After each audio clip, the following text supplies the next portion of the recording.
Hey guys, it's Alex. Today we're going to be working on the GT500. Now, the last video I uploaded on the GT500 showed you that I got it running. Since then, I've done a bunch of verifying on the fuel system, a bunch of other things. So in order to keep the process going, I asked Jake from Power by the Hour if he could help me out with a couple of things, namely the wiring on the transmission end of things. The T56 uses a reverse gear lockout switch, so does the TR6060. So we had to trace down the wires for that. We had to go into the wiring harness, and he has the wiring diagram on his computer, and he was able to find what switch does what, or what wiring does what. So then after we did that, we ended up saying, okay, let's get the pigtails, let's get the wiring harness, let's see if we can actually make it work. So that's what I'm going to do right now. I'm going to go to the garage. I'm going to do a couple of things. I'm going to hook up some of the pigtails that he gave me and see if the reverse lights activate, see if I can even get it into reverse. Let's see if the reverse lights work, get into reverse. Also, output shaft speed. I want to make sure that mile an hour show up on the dash. Right now the dash is lit up with all the nannies because of the previous turbo 400 swap. So now I'm going to try to get everything working as stock as possible. Oh, you know, OSS, the moment you wire in OSS, well, that cruise control, everything else should come into play. But enough talking, let's get in there, let's get the car running, let's get the wires temporarily put on to their connectors and figure out if we have reverse lockout is fixed up, and we'll see if we can actually see mile an hour on the dash read properly. Okay, so Jake suspects that there are two of these style connectors on the transmission. He believes this is for reverse lights and potentially the reverse lockout, and he believes this guy is for OSS. He thinks. He's not 100% sure. Actually, there's two of these. He believes one of these is for OSS, the other one is for reverse lockout and reverse. So we'll get in there, wire them up, make sure they work. Then we're going to go through the gears to make sure the clutch actuation is proper, to make sure everything's good, and you know, just to kind of keep chugging along to make sure that the swap is back to as factory as possible. So a bunch of stuff has been taken out. Took the seats out because we had to get to the kick panel where the clutch switch is. There are two clutch switches. There's bottom of travel and top of travel on the pedal. So the bottom of travel, I'm sure you want to set it up so that if you want to trigger your two-step, so when you're clutched in and you floor it, this guy is activated and it doesn't let it go past whatever predetermined RPM you have set up there. Right now it's set up for that 3,800. Jesus, this thing will blow the tires off stick at 3,800. But that's the bottom of travel. Top of travel, obviously other things, and the brake pedal switch also has to get looked at. But let me get underneath, we'll see what connectors fit where, and we'll see if there are a couple of connectors that are redundant so that Jake knows what to order next with these two guys. Alrighty, so it looks like Jake was on the money. This guy looks to be OSS in the front, this style connector. So we got some leads going to that. I'm not sure if that one is reverse, just like the reverse switch. So what I'm gonna do, oh boy, I don't know if I can actually put it into reverse. So I can like hot wire it to see if the reverse lights come on. I can do that first. And if they do, then I'll figure out which wire does that. And then the one up top looks like it's a solenoid for the reverse lockout, which I believe, I don't know if it's pedal based. I don't know what actually activates the rear, like the, you know, disabling the lockout. So yeah, I'll have to figure that out. But let me try to get the reverse lights to work to figure out which wire does what. I'm thinking this guy right here does the reverse lights, obviously, and that one does the reverse lockout. And this guy should be output shaft speed. Again, sorry about the fan noise, but it's hot. So I have the wires just temporarily hooked up. What I did was just common sense. Whatever was closest to the front of the harness, I hooked up to its corresponding sensor. So the furthest to the front was OSS, furthest to the back looked to be reverse lockout. The color of the wires matched. Nothing is in there temporarily. The O2s are dangling. Again, I just want to test to see if the car goes into reverse and if the reverse lights turn on. So let me make sure and check to see if all that works. Okay, we already have success. So because the car's reverse is to the right and up, this is working. So right there is as far as I can go. But when you put the key in and go forward, I can now go, oh wow, all the way over. See, instead of like here, now I can go extra and put it in reverse. Let me turn off all of the pumps so the battery doesn't die on me. Okay, so again, key forward, reverse works. Let's put it in reverse. Let's see if we get the lights to turn on. Oh, brother, ain't that snappy.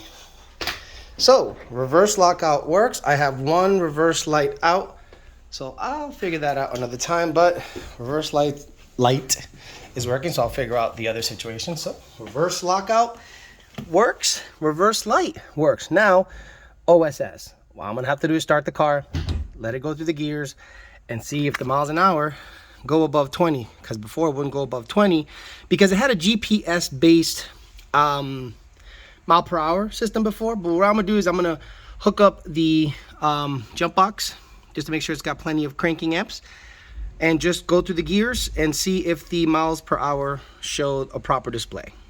One working, got the other guy working. Sheesh. All right, let's turn it on and see if this guy shows mile per hour, and then it's just a matter of wiring it up, and sheesh, that's pretty good. I'm really happy that all worked out.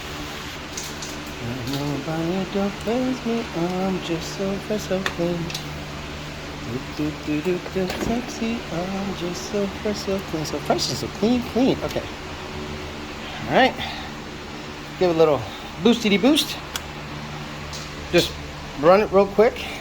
See if it shows mile an hour. If it shows mile an hour, just gotta wire it up.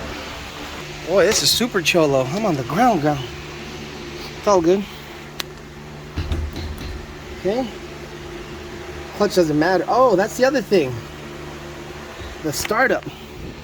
So, according to Jake, these two are responsible for startup, according to Jake. So let me make sure that also works. So I start with the key. Totally wired up. Come on, neutral. There we go. Technically, I should be able to start with the key. Yes, sir. Usually takes 2 starts.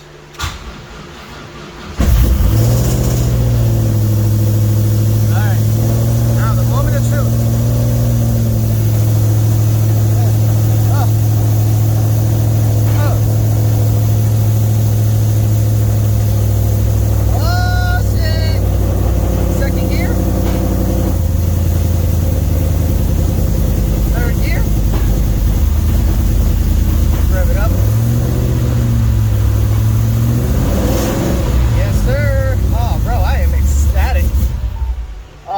Dude, you have no idea how ecstatic I am.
to take it for a cruise.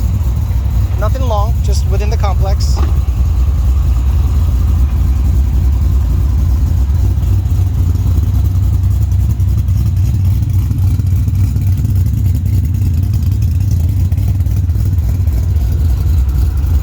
Gonna get the phone mounted on that, and we'll see how the faceplated T56 drives.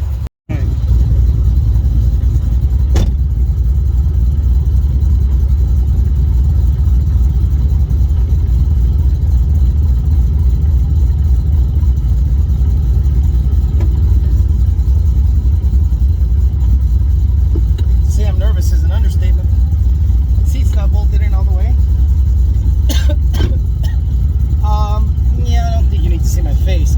I almost wanted to see the shifter more than anything. Brakes are spongy, so that means I have to bleed the clutch, bleed the brakes too. Normal, I guess.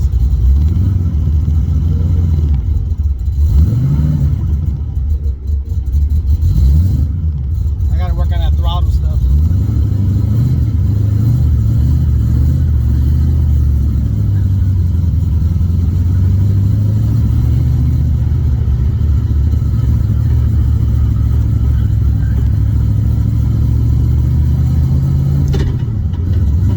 So Ben said you have to definitely put it in gear aggressively. Like you can't click, click. You have to put it in gear aggressively because of the way the gears are cut or whatever. Don't shut off.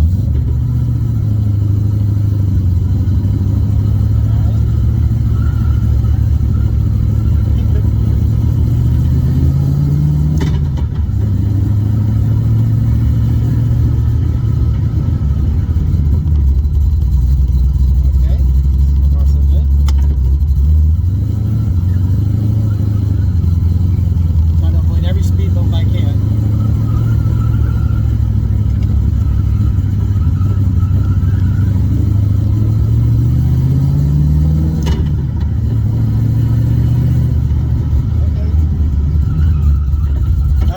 Just the misalignment from the wheels, and they haven't been on the ground forever.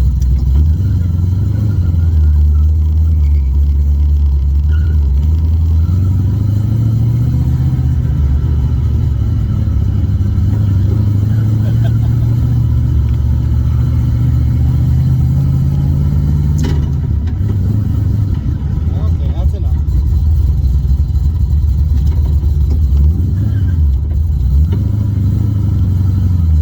Learning curve, learning how to drive this thing, but I data logged that little cruise just to make sure I had some data.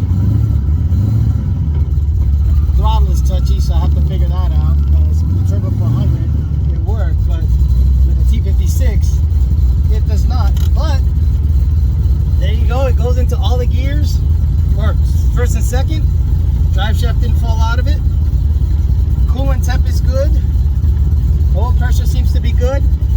So we'll end the update there. Thanks for hanging with me. I'll try to get you on the road stuff once I get the motor broken in. I appreciate the long time support, because it's been a long time working on this car, like 6 months straight. So thanks for listening, guys. We'll talk to you later.